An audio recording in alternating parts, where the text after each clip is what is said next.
final Piala Asia U23 2024. Duel timnas Indonesia U23 versus Korea Selatan yang berlangsung di Stadion Abdullah bin Khalifa, Doha berlangsung seru dan menarik.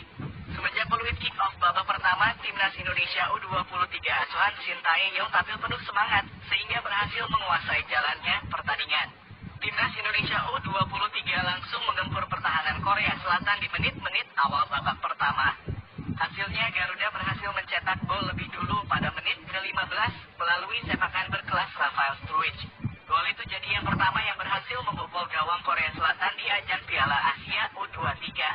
Pada menit ke-25, Indonesia kembali mendapat peluang emas melalui Marcelino Ferdinand. Sayang tembakan pemain asal Surabaya tersebut sedikit melebar di sisi kiri gawang Korea Selatan. Keasikan menyerang, Indonesia lengah dalam posisi bertahan.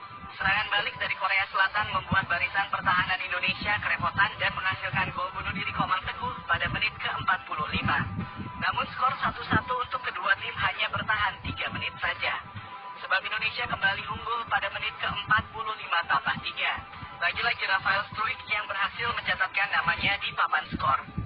Struijk mencetak gol keduanya setelah memanfaatkan umpan berkelas dari Ivar Jenner. Skor 2-1 untuk keunggulan Indonesia menutup babak pertama.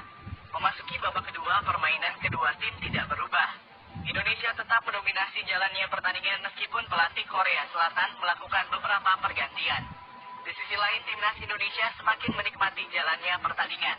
Hanya saja meskipun mengepung jantung pertahanan Korea Selatan, timnas Indonesia kesulitan menambah gol di babak kedua. Usai laga, pelatih Korea U23, Hwang San-hong mengungkapkan pandangannya soal timnas Indonesia U23 yang diarsiteki oleh Shin Tae-yong. Hwang San-hong menyebut timnas Indonesia U23 adalah tim yang sangat sulit dikalahkan. Mantan pemain klub Kashiwa Reysol ini mengakui taktik serangan dan pertahanan dari timnas Indonesia, sehingga timnya tidak bisa mengembangkan permainan sepanjang laga. Para pemain memberikan yang terbaik di pertandingan ini, tetapi kami kerepotan. Indonesia memiliki serangan dan pertahanan yang baik, ungkapnya. Hwang San-hong juga mengatakan timnas Indonesia secara keseluruhan sudah mengalami kemajuan bersama Shin Tae-yong. Pelatih berumur 55 tahun itu pun menyinggung permainan apik yang diperlihatkan timnas Indonesia besutan STY di Piala Asia U23. Mungkin semua orang tahu bahwa timnas Indonesia bermain bagus di Piala Asia U23 ini, kata Hwang San-hong. Menurut saya ini berkat tangan dingin pelatih Shin Tae-yong yang membuat sepak bola Indonesia bagus. Di samping itu, Hwang San-hong mempunyai keyakinan timnas Indonesia akan lebih baik lagi di tahun-tahun mendatang. Pendukung timnas Indonesia harus memberi dukungan terus buat Shin Tae-yong sampai klimaksnya. Buat saya pribadi, timnas Indonesia sudah berada di tangan yang tepat, tambah Hwang San-hong. Selain pencapaian di Piala Asia U23 ini, prestasi sepak bola Indonesia di kualifikasi Piala Dunia 2026 juga berpengaruh besar.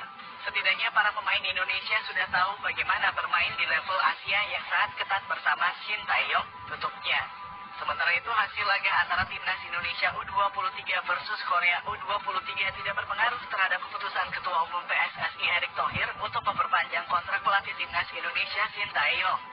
Pada Jumat dalam kurung 25 April 2024, Erick Thohir memposting foto dirinya berjabat tangan dengan pelatih Shin Tae-yong di sebuah restoran Korea.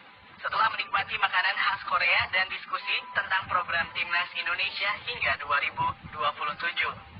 Saya dan Coach Shin Tae-yong sepakat untuk melanjutkan kerjasama, tulis Erick Thohir di akun Instagramnya. Ya, meski Piala Asia U23 belum usai, Erick Thohir